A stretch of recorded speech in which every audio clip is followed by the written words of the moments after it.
In the heart of the world's most takeous playground, something dangerous is happening. It's not a story about financial reports or political deals. It's a horror story told by the peeled crowd. The cocktail servers, the dealers, the housekeepers. They are the true witnesses to a slow, methodical extinction. They've watched the energy drain out of the casinos, the tips vanish, and the loyal, repeat visitors disappear, replaced by an angry silence. The city of Las Vegas, the place that promised anyone a shot at the good life, has broken its core contract with the middle class. First time in its history, the employees who rely on the city are convinced that the tourists they loved are never coming back. The soul of Vegas, the thing that made it magnetic and it didn't care who you were. You could be a construction worker from Ohio or a retiree from Canada.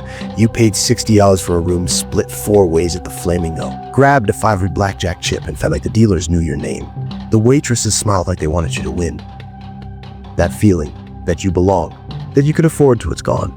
As one former visitor put it, Vegas used to make regular people feel special. Now it makes regular people feel poor.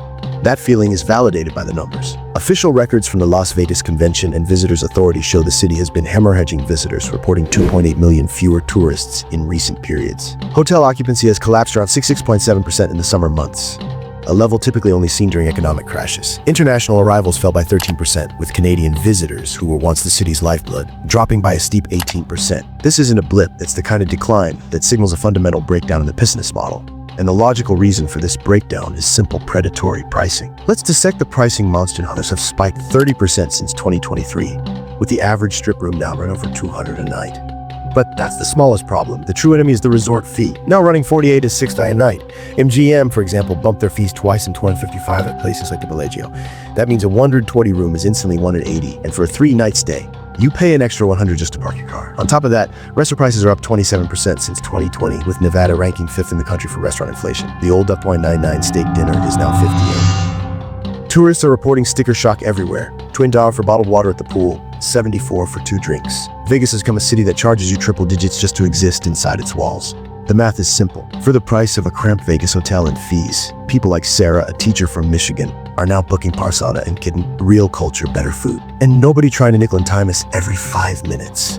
But the financial horror doesn't stop with the fees. It extends to the one thing: Vegas is built on the gamble. The odds are tighter than ever.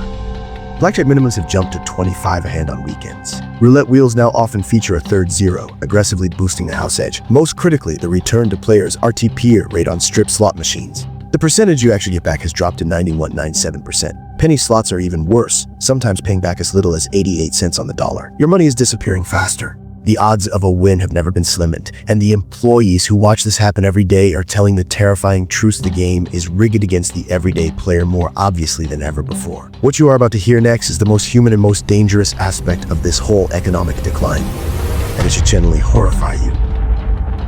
The financial data is now intentionally alienating its own customer base, and the proof lies in the new visitor demographic. The median household income of a Vegas visitor now sits at $93,000. The city that welcomed everyone is now catering almost exclusively to the upper crust. The middle-class families, the faithful retirees, and the loyal regulars are being systematically priced out. This shift, which Vegas corporations gamble on, has not saved the city. It has destroyed the crucial human ecosystem that made it work.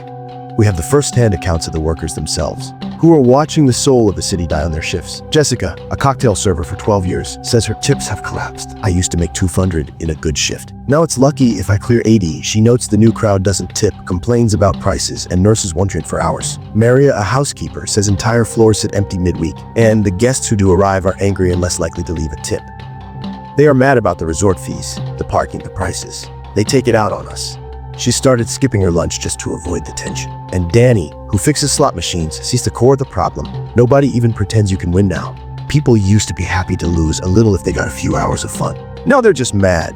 The human connection, the small talk, the generosity, the shared hope is disappearing one empty seat at a time. This isn't just a business problem. It's a terrifying social decline where the city's economic desperation is breeding worker burnout and customer hostility. The dangerous aspect of this strategy is that Vegas is chasing a mirage, the unpredictable high roller. This wealthy crowd dines in exclusive restaurants, takes limos, and barely spreads its money beyond the handful of luxury resorts. They do not prop up the ecosystem of mid-tier restaurants, cab drivers, and gift shops, heavily sustained by the middle-class convention goers. The people mid-tier restaurants and tip generously.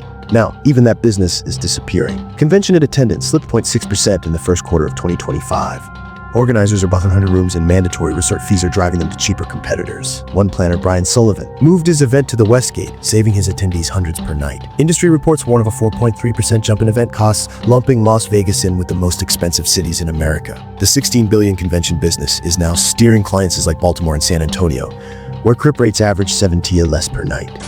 This is the great cosmic irony of the Las Vegas gamble. Raising prices to attract an elite, high-income crowd, the city has inadvertently pushed its most valuable and consistent visitors straight into the arms of its competitors. Fun fact, while Vegas watches its tourism slide, Nashville just posted its best tourism numbers ever. 16.8 million visitors last year, with the average travelers tilted to afford a night out without checking their bank app every hour. Austin's hotel revenue is soaring. Atlantic City is making a play for the old Vegas crowd with free parking and table modes. And globally, Mexico is seeing a massive surge in international tourists, where Americans are booking star all-inclusive beach vacations for less than a Vegas weekend. No resort fees, no 26 bottles of water. The Great Migration isn't a theory, it's a verifiable pattern of tourists seeking value where Vegas now demands a tax. The employees, the people who have the clearest, most unfiltered view of this tragedy, are the ones who see the end coming. They are the ones reporting the collapse, the empty floors, and the rising anger. They are the ones saying the middle class is never coming back. The evidence is clear. The city chose to save its balance sheet by destroying its soul. It traded warmth and accessibility for greed, and what remains is a beautiful, expensive, but ultimately hollow shell. The game is over. The house has cheated its loyal customers, and the employees are paying the price. This logical, scientific, and occasionally terrifying breakdown of the world's greatest mystery is exactly what we do here at Oddworld Files. We follow the evidence, no matter where it leads. If you appreciate a deep dive into the hidden patterns and logical truths behind the biggest stories in the world, be sure to subscribe if you are new here and hit that notification bell. Thank you for watching.